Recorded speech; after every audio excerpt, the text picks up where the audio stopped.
Alright, so this is lesson 1 of the Tiny Robot series, and this is the final robot that I'd modeled in Houdini. So we're going to start off with the head and then we'll continue from there.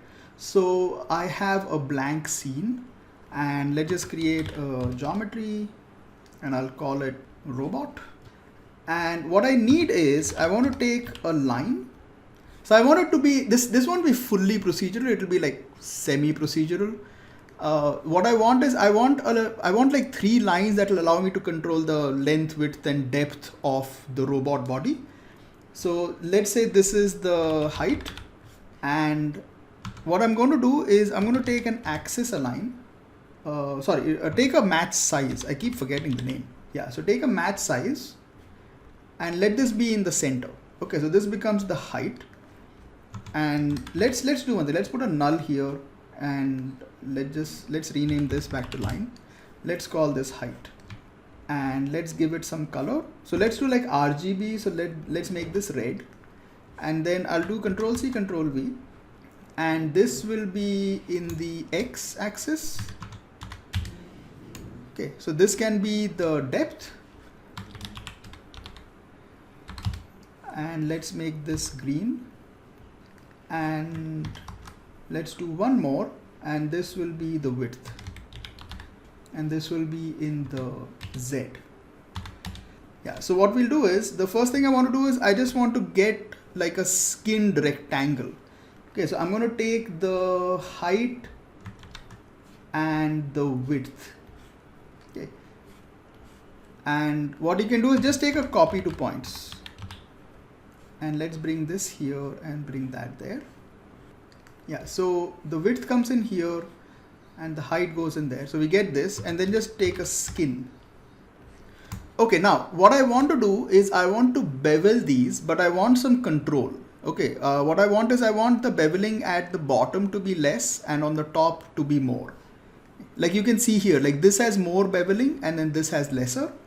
Okay, so in order to do that, what I'm going to do is I'm going to use a resample node to just calculate like a curve U value. Okay, so just take this. We don't want to add any points to this, so just turn that off, and we just want to calculate curve U. So what curve U does is it just generates a gradient going from 0 to 1 from the first point to the last point.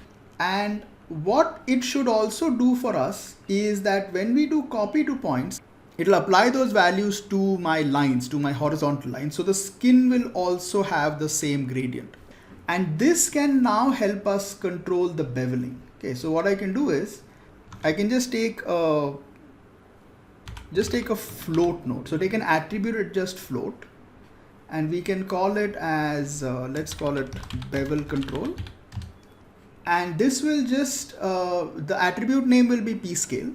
We want to set this to always, and we want to remap attribute, and we'll keep it to min max. And the thing that we want to remap is curve U. Now what happens is if I take a bevel node, so just take a poly bevel, I'll set this to points because by default it tries to bevel edges. So it's set group type to points.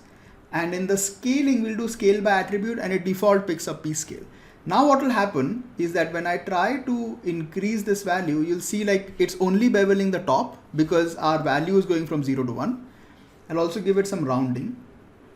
But now the nice thing is that I can come here to the poly bevel and I can sort of just adjust it, based on this. See, so I can, have this more and have this be a little bit. And so this gives me, a fair bit of control on how I want the beveling to be. A few more points would be nice. Yeah. Okay. So this is it. Let's give it a little more height.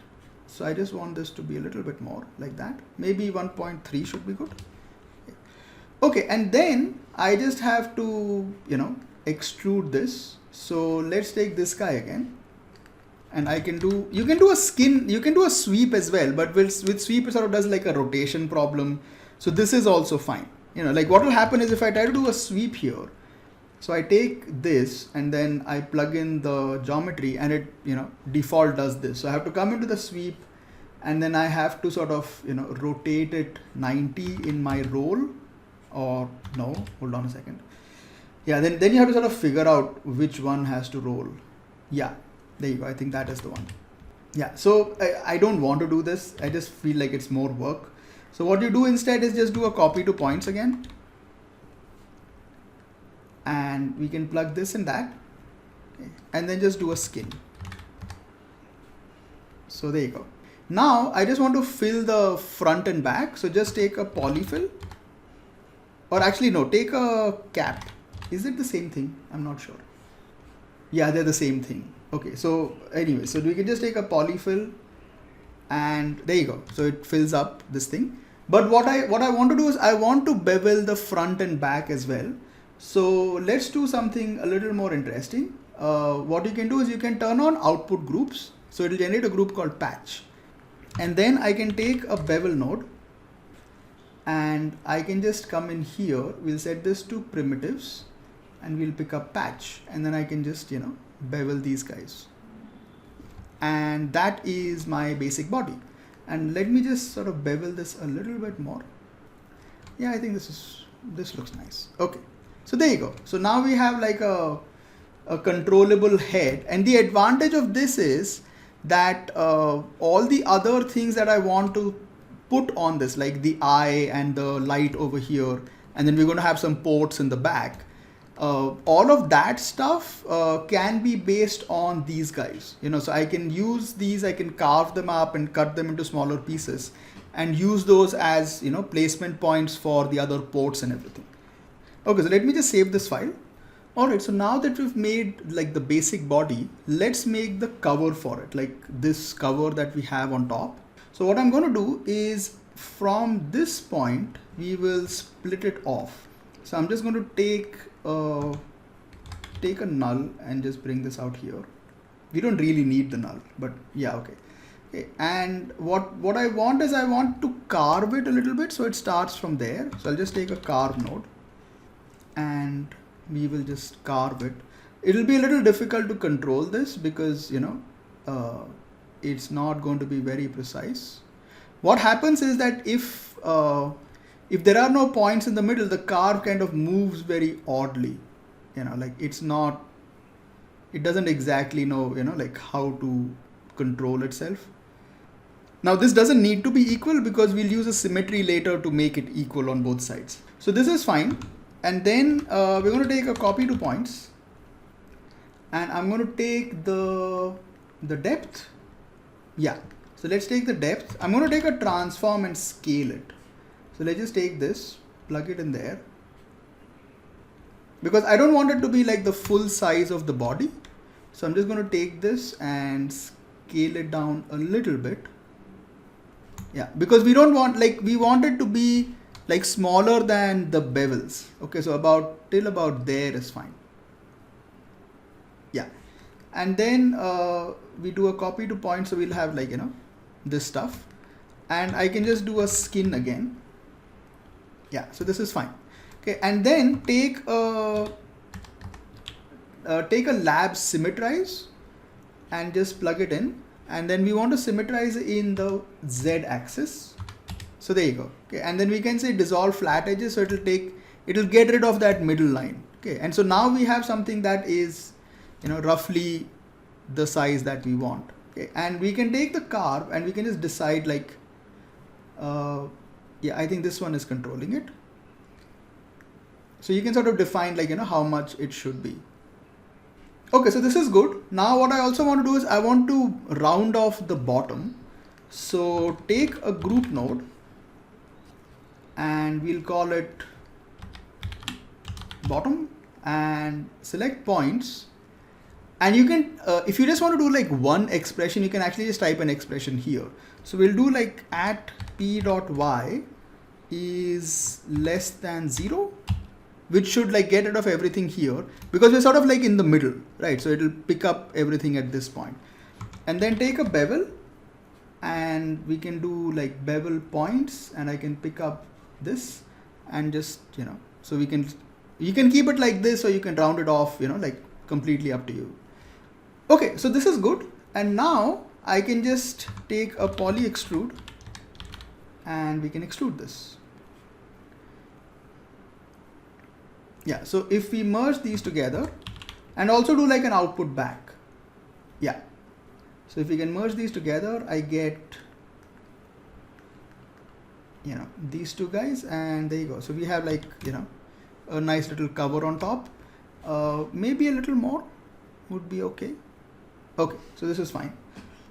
Okay, now that this is done, I want to do a few things with this. Like firstly, if you can see here, it has like a little bit of like an extrusion here at the top, and then it's also like split in half. So let's take care of that. So what I'll do is I'll just take a knife tool and I'm going to cut this. So we can just take this and put it like there. Okay. And then I can take a group node again and let's call it front. And I want to select it using a bounding box. So just take it here and just, like bring it. So there you go. So we just have like that part selected. Yeah, this is perfect. And then take a poly extrude and we can extrude that. And select front, and then you can just bring it out a little bit. And then what you can do is take a transform and let's see if this works with front. If we say front, yeah, so okay, so it's moving this. What I want is I want to tilt it a bit. So just take the shear node and in the X, we can just sort of, shear it like this and then kind of just move it back. So it's a little rough, but it gives you the result that you want. Okay. It's like I can just control it a little bit. Yeah. Yeah, so we get like a nice smooth, tilt on the whole thing. Okay, so this is good. Now let's cut it in half. So I can just come in here and I can take, let's just save this. And I can take a curve node. Okay, so we can take curve. And I'll just come in here. Let's turn on, or actually, yeah, let's just keep shift pressed. And I can take this and do a slight turn here and then go down. Yeah. Okay, this is fine. And then what you can do is you can do a couple of things with this, like if you want. Okay, if you want to be able to control the, the depth of this, like where we want it. Yeah, so what I can do is I can copy this to the, hold on, these are, yeah, change the color of this to, so we have the depth, so I can copy it to the depth and have it sort of move back and forth. So let's do one thing. Let's just take, like, this will keep getting longer. Okay, so what I can do is I can just take a small object merge and we'll call it depth line. Yeah, and I can just, drag and drop this there. So, and color this blue as well. So we'll just know that it is the same thing. And what you want to do is take a refine. So we get like a point on this and take a group and that will be point number 2. Okay, like if you look at this, so this will be point number 2. So just select, we'll just call it center and points, and we'll select point number 2. And then I can do a copy to points. And this goes to this goes to center. Or if you don't want to do this because it's just one point, I can actually just not do that and just type in 2 over here, and that is also fine. So what this does is it gives me a ability to sort of move it back and forth where we want it. And then I'm going to take the width and copy it onto that. So take the width node, yeah, and do an object merge here as well. So this will make sure that our node structure looks a little bit cleaner than otherwise, like you'll have like long lines just going everywhere. Okay, so I can just take this and let's call this as width merge, or no, so width line. Yeah, and again we do a copy to points, and this can copy here. But let's do one thing. Let's take a transform and just scale it up. So that it's sort of bigger than the body.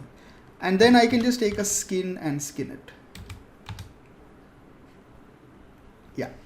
Okay, so we have this. And now we're going to use this to, split this guy in half. Yeah, so we can take a shatter. So we take a Boolean shatter, and this comes in here and that goes in there, and there you go. So we have, like, you know, this thing is shattered in two pieces. What we can do is, in order to work on them separately, I can take a connectivity node, and this will generate like an attribute based on, you know, how they're connected. We'll just set this to a string and we'll call it name. So what this does is, if I take a blast here, I actually will have two separate objects. So I can just take this, see, so I should have like, connectivity primitives, yeah. So this should work now. Yeah, see, so we have piece 0 and we have piece 1, okay. So we can sort of, you know, work them out separately. Okay, now the only thing I want to do is I want the back piece to have like a little more thickness than the front piece. So what I can do is I can come to the first poly extrude that we had, you know, the one that gives it thickness, and I can just generate a group here. We'll call it outside. And what this should do is, when we come down here to my connectivity, and I can just take a split node and I can split them. So I can just split it to P0. Yeah, okay. And then if I take a poly extrude, it should work. Like, there should still be a group on this, which should be outside. And see, so now if I extrude it, see, I can just extrude the outside value. And so if I merge these together, I'll get, you know, like this and that. And this will be, you know, slightly thicker than the previous one. And also I want to give it like a slight bit of coloring, which is just for now, because eventually we'll do the coloring at shader level, but I can just make this red. And so now I can merge all of this together. So this is where my main body is. So if I just, you know, I'll just put a null here and bring this down and merge them together. And this is it. If you wanted to look better, we'll just apply like normals to it, which we'll do in the end anyways. But, you know, if you just want to take a look at it right now, I can take normals, keep it to face area, and make it about 30. Yeah, there you go. See, so this looks better. We'll also do beveling in the end. We're not doing it right now, but we'll also do beveling in the end, so it'll look better, you know, once we get there. All right, so this is the basic central body. So now let's start making like the smaller parts. So we'll start off with the eye and then we'll continue from there.